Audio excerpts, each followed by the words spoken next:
I'm Tracy. And this is a special episode because our very first cruise we ever did on our channel actually was a Viking River cruise as we went down the Danube River. And today we're going to give you our first thoughts on our very first Viking Ocean Cruise, the Viking Sky, which we took from Athens to Istanbul. Now, we understand that cruising is a personal experience and two people can be on the same line, on the same ship, and even on the same cruise and have completely different perspectives. So what we're going to be doing is we're just going to be sharing our personal views based upon our experiences on the Viking Sky. And so to discuss this review, we're going to examine the ship and give you the cruise with a series of categories that we'll be looking at. Then we're going to give you the top 3 things that we loved and the top 3 things that we think could be improved. Now, the categories we're going to talk about the ship, we're going to talk about our cabin, we're going to talk about the service, the food, the entertainment, and Viking's excursions. So let's start out with the ship. It is a beautifully decorated ship. It's modern, it's stylish, it's sleek, it's very Scandinavian design. It is just beautiful. And some of these spots we love. I mean, there's so many just wonderful places.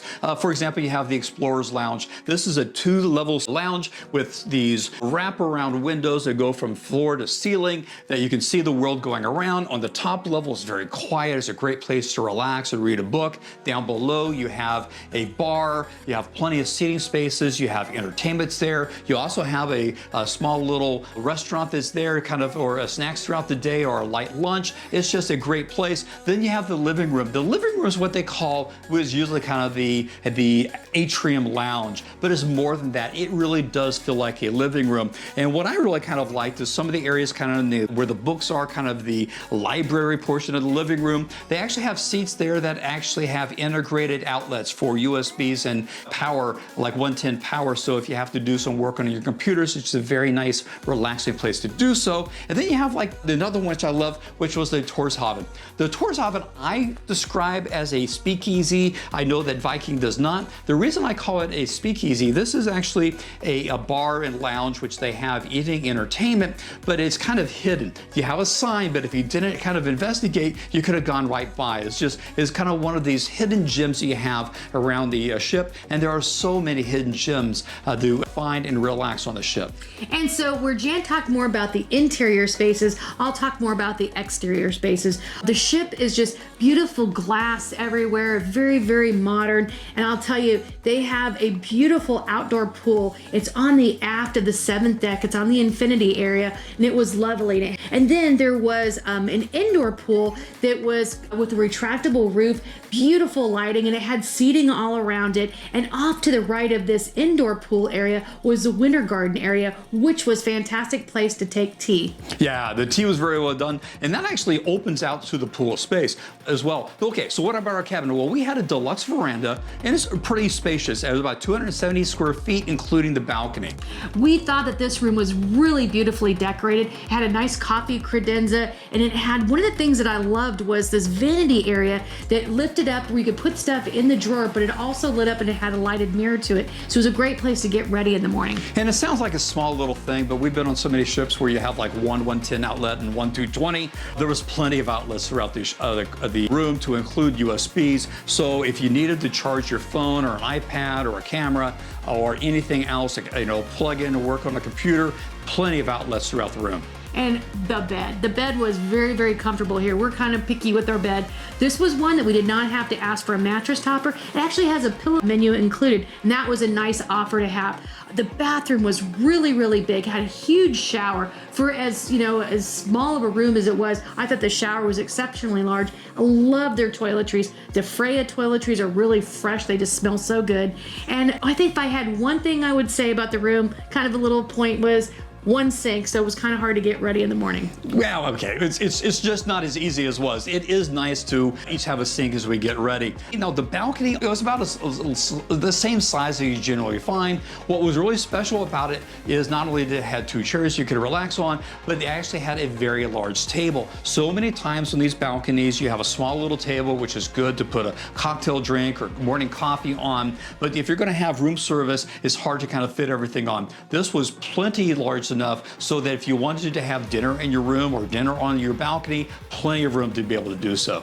We thought that the service was really, really good on this ship, and I think a lot of that is due to the size of the ship. Only 930 passengers, and they had a really good crew to passenger ratio. And maybe not a 1-to-1, but certainly maybe a 1 to 1.8. It was good. Like We'll actually put the ratio underneath here. And we just thought that that was just fantastic, and everybody was really friendly, especially the bartenders. Yeah, the bartenders were really personal and engaged. It wasn't just a matter of getting their drinks to you, but actually taking the time to talk with you and kind of relax with you. And they were personable and engaged. You know, they were anticipating needs. They were actually very good. And we also loved the room stewards. They were so nice. The room got made up really quickly, and they always did a good job. And if you need anything, they would get it for you. Now let's talk about the food for a second. And here, the food was okay. With everything else that was just hitting it out of the park, when we went to the dining rooms, whether it's the main dining room or the specialties, with one exception, it just seemed like the food did not meet the level of everything else on the ship. I thought the food was better than Jan thought it was, but I will say it was inconsistent. So, for example, Manfredi's wasn't very good, and that was the specialty restaurant. We agree on that one. We agreed on that one. Main dining room, we had a good meal there once, and it was. Don't remember what we had, but I remember it wasn't bad.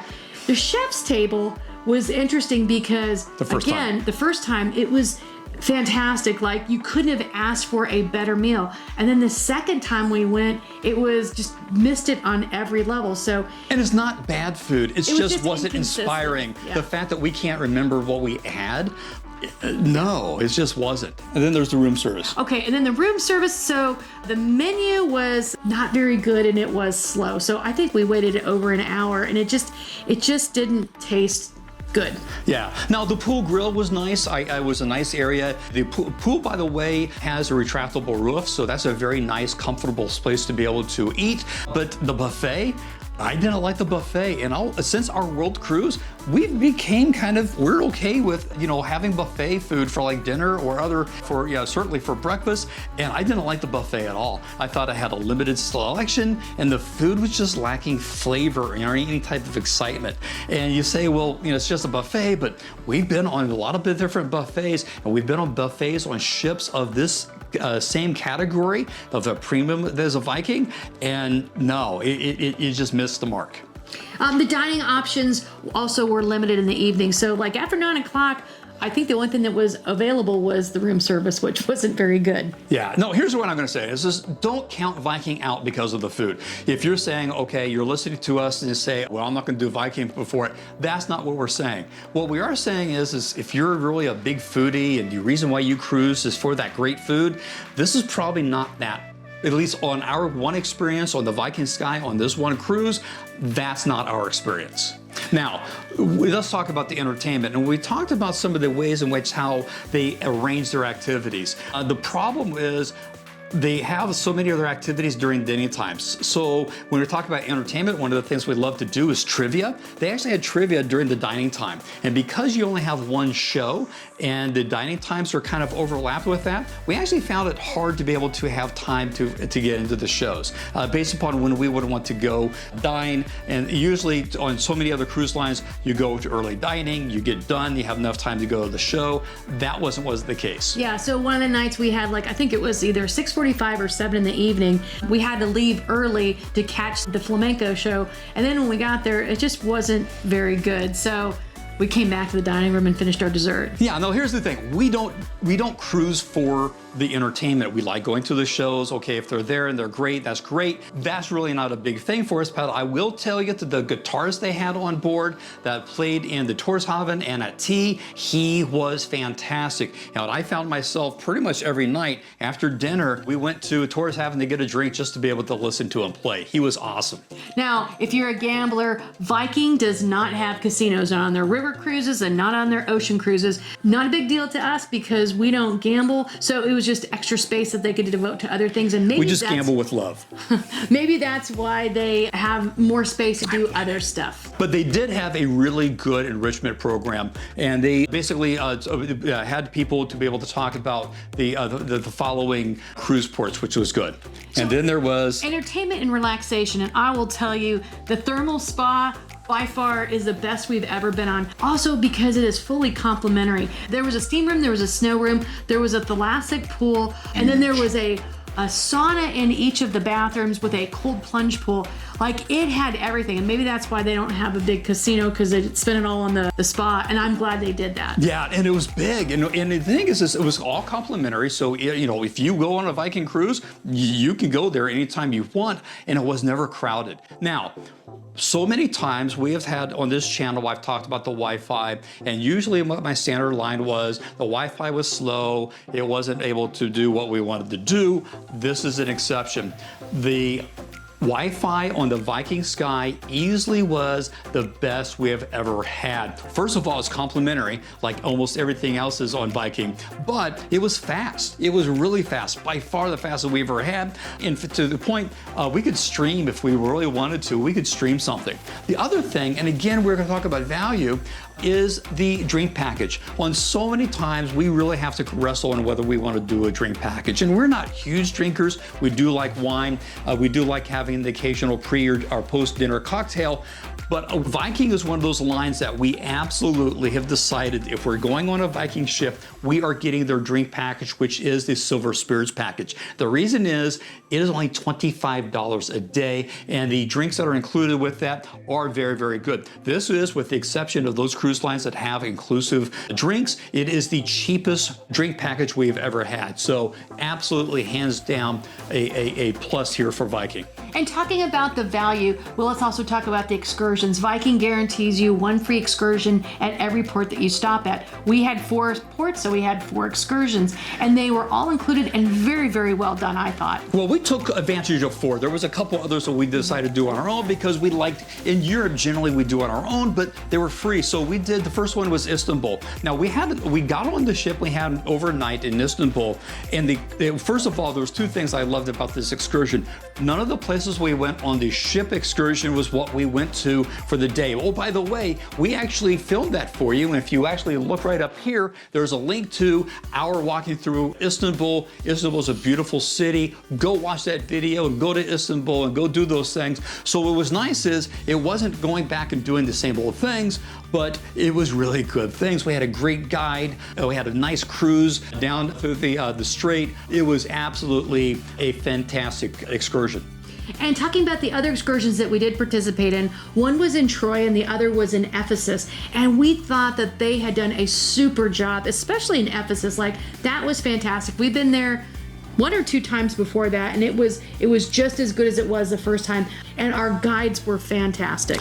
Now, although Istanbul, Troy, and Ephesus were fantastic, we also did an excursion with Viking in Athens, where we went to a museum, and that one was a miss. While the first 3 were absolutely at the highest level of any of the cruise line excursions we've ever done, the one in Athens, the guide was very difficult to hear, both in volume as in accent. When that's okay, I get it. We speak different languages. We know that's hard, but she just would kind of drone on. We messed up. We like doing our own thing. We should have done this. Now, is that a complaint? No, because it was free. That's one of the things. It's hard to really complain about something that was given to you free. So we're going to talk about the downs, and we have a problem with this is because we love this cruise line so much. It was very hard to find the downs for it, but we found some things that maybe they could do better. And I think the first one that we really need to talk about is the one that comes out easy, and by now you know what I'm going to say. It was the food, and once again, it wasn't that the food was bad. It's just the food was not at the level that everything else was. Yeah, it's just the food. And then if we're going to stretch onto things of the things that could have been better was how they did the programming and timing. So don't do trivia during dinner. Either make dinner earlier or make the show later, but don't make it that the passenger has to choose between this or that when it's a very easy fix. Now, as an example of how we're kind of scratching to find things we didn't like about Viking Sky, what I have next is the entertainment, and it really has to do with what Tracy was just talking about, was the programming. Because how it seemed like they programmed dinner and other activities, and then the entertainment was hard to get to the entertainment. And unfortunately, the entertainment wasn't all that exciting, maybe culturally relevant with the flamenco, but it wasn't really nothing, with the exception of the Kartars. But just as it was hard to to find things to improve on, we had difficulty in limiting the things that we did love about Viking. And I'll have to tell you, the thing that sticks out to me the most was the spa. The spa was fantastic. Yeah, it really was. I mean, with no exaggeration, it was the best thermal spa we've ever had. Now, the other one was quite frankly for me, it kind of goes on is the spaces, whether it's Explorer's Lounge, the Torshaven, the Winter Garden, all the different places, the pool, the ship is absolutely just fantastic. And then when you kind of roll this all together, it's the value.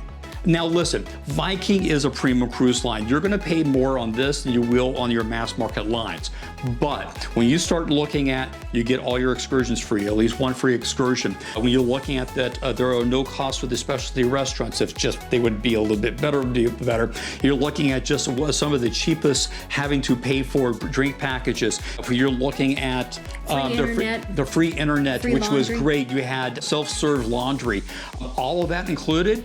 Start adding that up, and what you find is the value for a Viking cruise is absolutely fantastic. So we're going to do this again. This will certainly not be the last time we're on a Viking Ocean Cruise. So I mean, from the time we got on the ship and did our first walkthrough, and by the time we left, we almost thought to ourselves, this could very well be our favorite cruise line because it checks so many of the boxes that we're looking at. And it was just what we are looking for personally in a cruise line. Now, before we say that this is our favorite cruise line, we have to remind ourselves we have a lot more cruises and cruise lines to come. So go on and watch this video up here and to see another cruise line that we love. And as always, keep on traveling.